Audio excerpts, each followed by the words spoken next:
17 ans qu'on attendait ce moment, c'était en 2002, le Sénégal qui perdait face aux Lions indomptables du Cameroun. C'était le coach actuellement Aliou Cissé qui était le capitaine des Lions. Et pour cette année, il qualifie son équipe en finale. C'est une très nouvelle génération, une très belle génération aussi. On a vu ce qui s'est passé durant cette 32e édition de la Coupe d'Afrique des Nations. Et dans votre émission Focus CAN, l'émission qui vous permet de retracer toute l'actualité de cette Coupe d'Afrique des Nations. Et on y est, vendredi, le Sénégal va faire face à l'Algérie.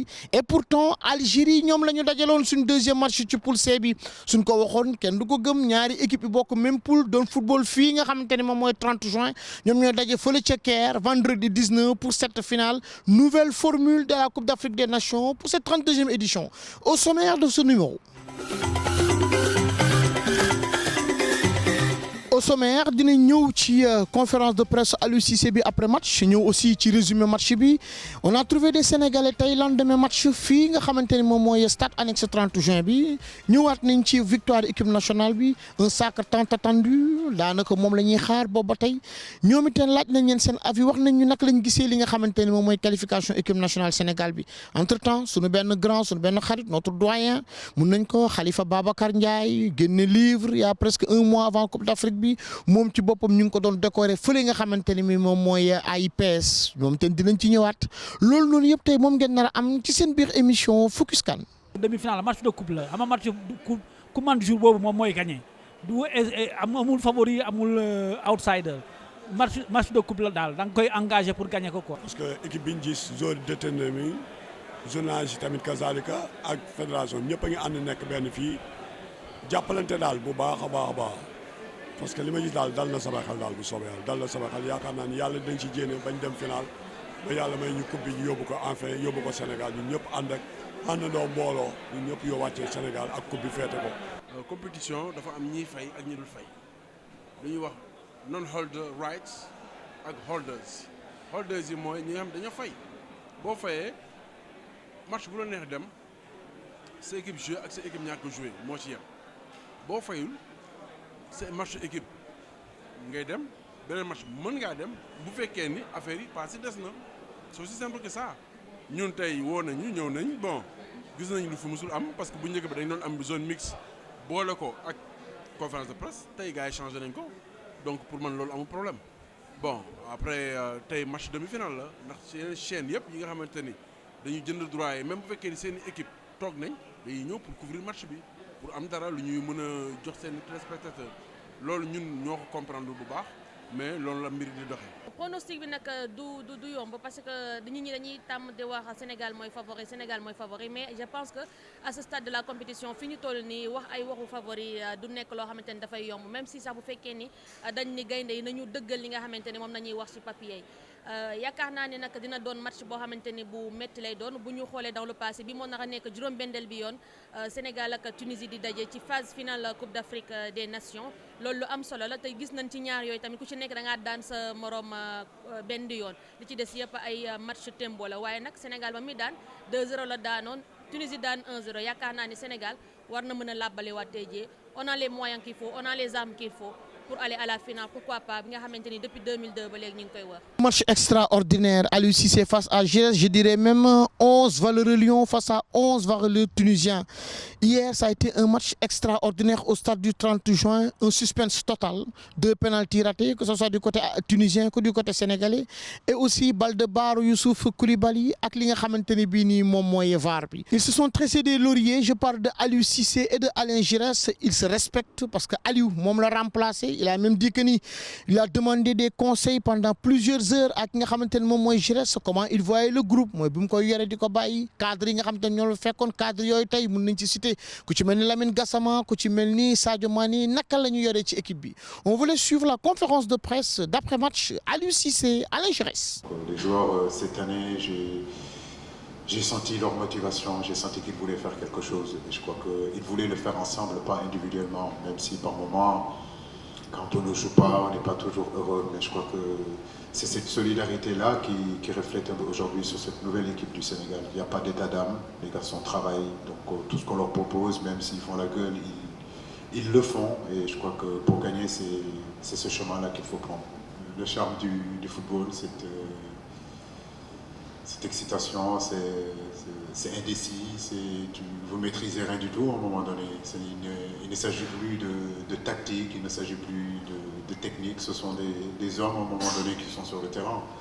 En réalité, vous êtes en dehors du terrain, vous criez partout, mais le message passe peu. Et c'est vrai ce match d'aujourd'hui a été un match quand même incroyable, quoi. Donc je crois que ça restera dans les annales du football africain. Avec Aliou, ce qu'il a dit est évidemment la stricte vérité. Tous les échanges qu'on a pu avoir, d'abord on a travaillé ensemble, on a collaboré ensemble. Et ensuite, quand je suis parti, évidemment, qu'on a beaucoup changé au téléphone, sans aucune prétention de ma part, simplement de lui apporter des informations qu'il avait besoin, qu'il me sollicitait. Et bien sûr que depuis, je le suis et je vois qu'effectivement, il a su complètement bâtir une belle équipe maintenant. Et vous savez, c'est des choses qu'on exprime comme ça. C'est difficile d'exprimer des choses qui sont intimes, qui nous concernent, et qui sont fortes, qui sont réelles. Et si vous me permettez, par rapport à beaucoup de choses qu'on peut évoquer par rapport à mon passage au Sénégal, vous pouvez tout dire. Quand j'ai des échanges comme ça avec Aliou ou avec les joueurs, tout ce qui peut être dit en dehors n'a aucune valeur. Ça ne vaut rien par rapport à cette réalité et cette sincérité qu'on a dans nos échanges et dans nos relations. Voilà. Et maintenant, ce que je voudrais dire pour Aliou, que je suis son premier supporter, évidemment. Il a dit, c'est un joueur qui était en finale en 2002, il va devenir un entraîneur qui va dépasser le joueur qu'il était, parce qu'ils vont gagner cette CAN. Après la conférence de presse des deux coachs ñu ngi woon zone mixte les Lions du Sénégal ñëwaat nañ ci li nga xam te mooy seen demi-finale doon dox ci diggante ñoom ak Tunisie. waaw lu dul kontaan si rek victoire bi di sant yàlla bu wér te yàlla may nañu victoire bi nga xam moom lañ doon ñaan tey di ñaan yàlla match bi di ñëw muy vendredi yàlla na ko yàlla yombalee waat nii ba ñu gagné coupe bi yóbbu ko Sénégal. match physique la et match boo xamante ne la amul woon jeu bu bëri boo xoolee deuxième mi-temps bi et aussi yàlla li la ko dogalee ñaari penalty yi raté nañ ko. te yaa ngi gis yàlla may nañu ndam ñoom ñoo dugal seen camp waaw tey nii la waroon demee daal. On joue pour le peuple. Moi, bien sûr, je viens du CRIB, je viens de la ville de mon père, c'est comme ça. J'aurais bien aimé faire plus pour eux. Maintenant, Qadar Allah ma sha'afal, je pense qu'on peut être fier de ce qu'on a fait. Le peuple peut être fier de nous. On n'a pas lâché, on a joué le Sénégal qui a des stars, qui ont des joueurs qui jouent dans des grands clubs. Et on a fait face, on a fait aux prolongations, même eux, ils étaient dans le dur. On a poussé jusqu'au bout, on y a cru. Wallah, on y a cru jusqu'au bout. Maintenant, Qadar Allah ma sha'afal, on doit accepter. Ce genre de match, c'est une demi-finale. Et on jouait contre une équipe qui était vraiment une des meilleures en Afrique. Donc c'était tout à fait normal. C'est vrai, en club, je joue souvent à gauche. Donc voilà, mais petit à petit, je pense que c'est un match difficile. Mais aussi, vraiment, je suis content. Et puis, on va tout faire pour ça. Après, ça va vite, donc il faut pas trop gamberger parce qu'après, c'est le meilleur moyen de sortir de ce match. Je suis resté quand même concentré sur ma tâche et à tout faire pour aider l'équipe au mieux. Et c'est ce que j'ai fait, donc voilà, je suis content. On n'était pas surpris, c'est une demi-finale de Coupe d'Afrique. Donc, naturellement, il y a beaucoup d'engagement, beaucoup d'impact physique.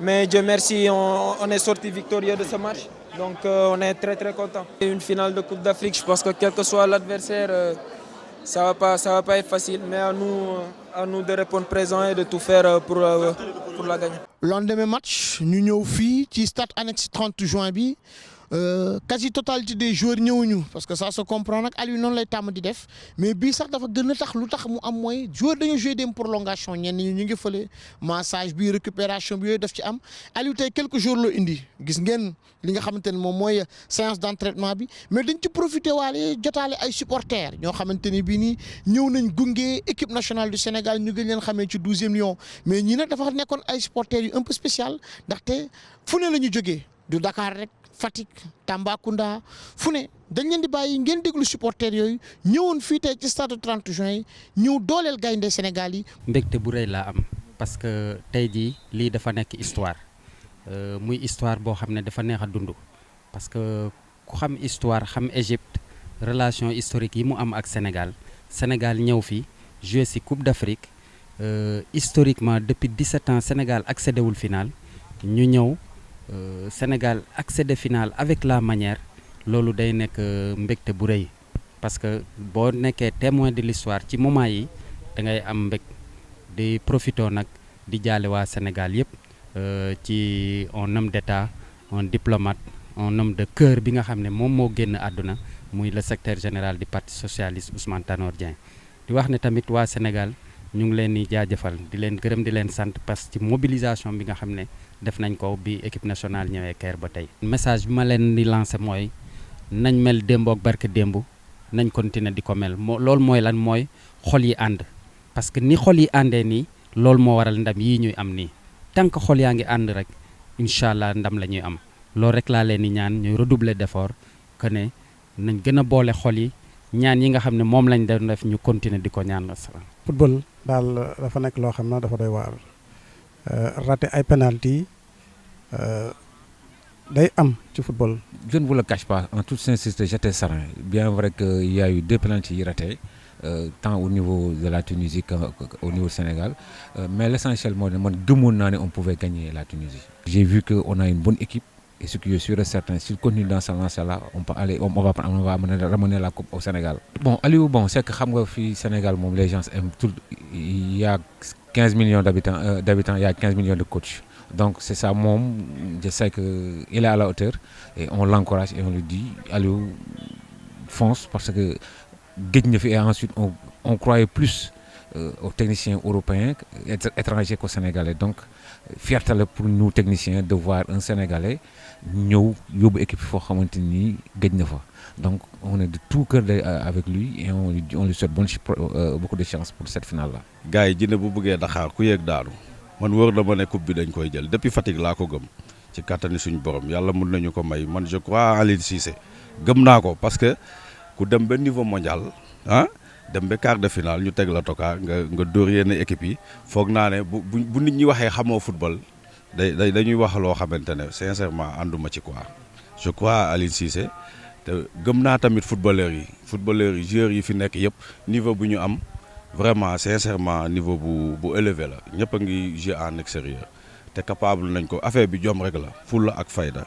jeex na loolu kese la ci footballeur. Et on va terminer sur une note très positive sunu grand sunu doyen muy grand Khalifa Ababacar moom la waa AIPS doon décoré loolu mu ngi am fii moom tamit ci Caire mu nekk nag une victoire de toute la presse sénégalaise Khalifa Ababacar am ñu bari ñu mu jàngal am ñoo xamante ni wan na leen métier bi am ñoo xamante ni da leen di conseiller benn ci man mi grand Khalifa di ko remercier di ko féliciter waat encore une fois da ngeen di bàyyi ngeen seetaan décoration boobu ñu doon defal ki nga xamante ni bii nii mooy sunu doyen du sunu xarit grand Khalifa Ababacar. Je peux dire que c'est une fierté parce que quand même d'être reconnu comme ça pour avoir couvert autant de compétitions de carré, c'est vraiment un honneur pour moi. Mais je dis que je répète que je n'ai aucun mérite vraiment parce que j'ai juste l'avantage d'avoir été là assez longtemps. Bon, c'est le fruit de mon engagement pour le dire parce que là j'ai fait une faire changer de service, de m'amener en politique et en économie parce qu'apparemment c'était selon certains plus valorisant que de faire le sport, mais moi je suis retenu à rester au sport. Donc aujourd'hui j'en récolte sur fruit. Donc moi je peux tout valoriser bien le soleil parce que c'est le soleil qui m'a envoyé ici, que le célébration à chaque fois le soleil a tenu à comme ça. Et moi, comme je l'ai dit, j'ai eu la chance d'avoir été là assez tôt. Donc il n'y a pas de mérite particulier. Et mënuñoo tàggatoo te du ñëw ci li nga xamante ne bii nii moom moo am ci réew ma muy un grand monsieur un homme d'état monsieur Ousmane Tanor Dieng qui est parti ku li nax si nag saalihatin mawti bakkan bu ñam dund di nga ñam dee yàlla na ko yàlla suturaal yàlla na ko yàlla xare àjjana yàlla na ko yàlla defal jàmm ak ñëm fa fekk ñëpp di wax ni c'est une très très très triste nouvelle ñun ñu nekk fii ñu ngi ko bokk ak sénégalais yi nekk ci diaspora bi bokk ko sénégalais yi nekk foofu nga xamante ne bii nii moom mooy Sénégal et sur ce on vous donne rendez-vous très très très prochainement.